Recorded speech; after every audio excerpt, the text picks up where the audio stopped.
Madayaw, mayong adlaw, kaninyong tanan. Magandang araw sa inyong lahat. Today, we celebrate not merely a date, but the courage of a people who fought for freedom and sovereignty.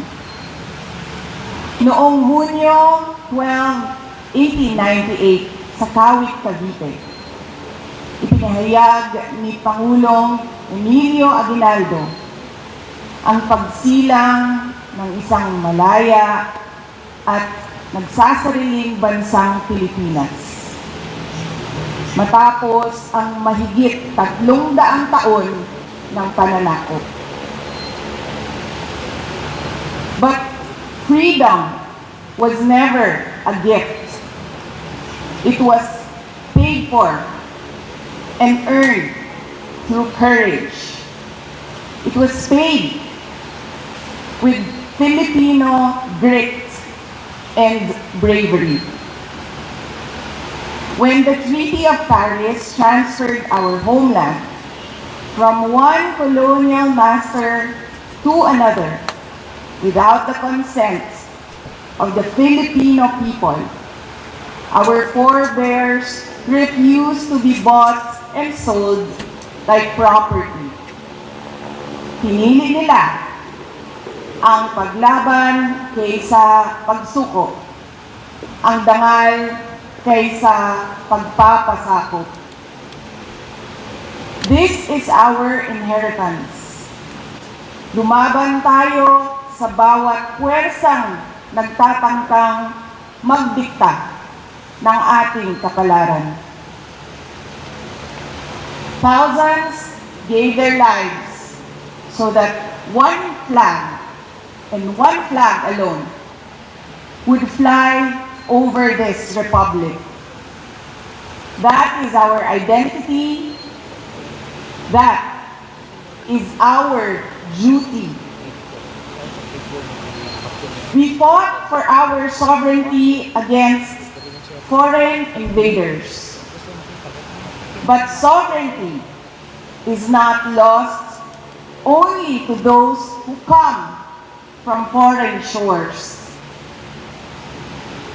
Nawawala rin ito sa tuwing ang serbisyo publiko ay nagiging pribadong negosyo.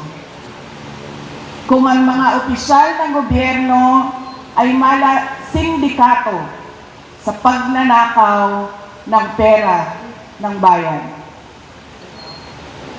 Every peso stolen from the people's treasury steals a child's freedom from hunger.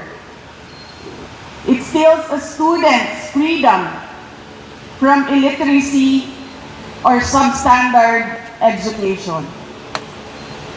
It steals a patient's freedom to obtain quality health care. It steals a worker's freedom to earn a decent living.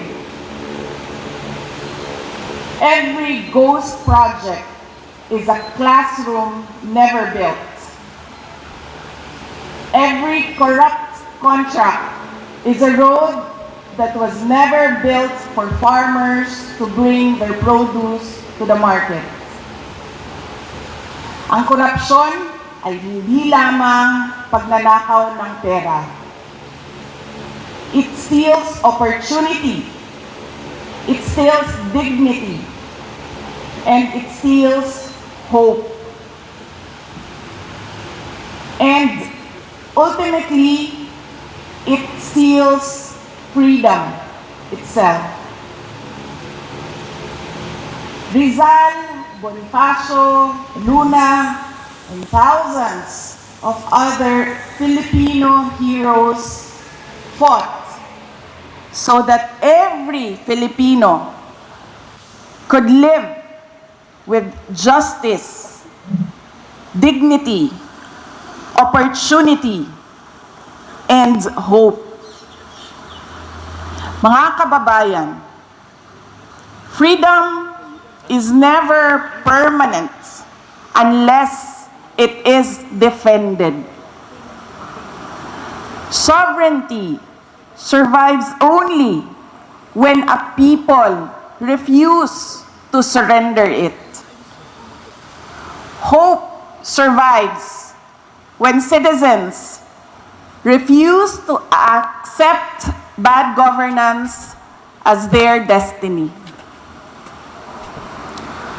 Hope survives when citizens act together, have their voices heard, demand what our heroes fought so gallantly for: the right of every Filipino to a dignified human life. Hope survives when our people believe they have a better future. On this Independence Day, let us resolutely stand up for truth, for accountability, for freedom, and for sovereignty. Piliin natin ulit ang paglaban kaysa pagsuko, ang dangal kaysa sa pagpapasakop. Piliin natin ang katotohanan. Piliin natin ang pananagutan. At higit sa lahat, piliin natin ang pag-asa. Mubarog ug makigbisog kita batok sa tanang puwersa nga musulay sa pagbuot sa atong kapalaran. Uban sa paglaom nga nagikan sa dili malupig nga gahom sa kasing-kasing sa katawhang Pilipino. Ang Independence Day mao ang atong adlaw sa paglaom nga ang kagawasan ug soberanya maugyod ang atong tinuod ug malungtarong kabilin. Mga kababayan, ang lahat ng ginagawa natin ay para sa Diyos, sa bayan, at bawat pamilyang Pilipino.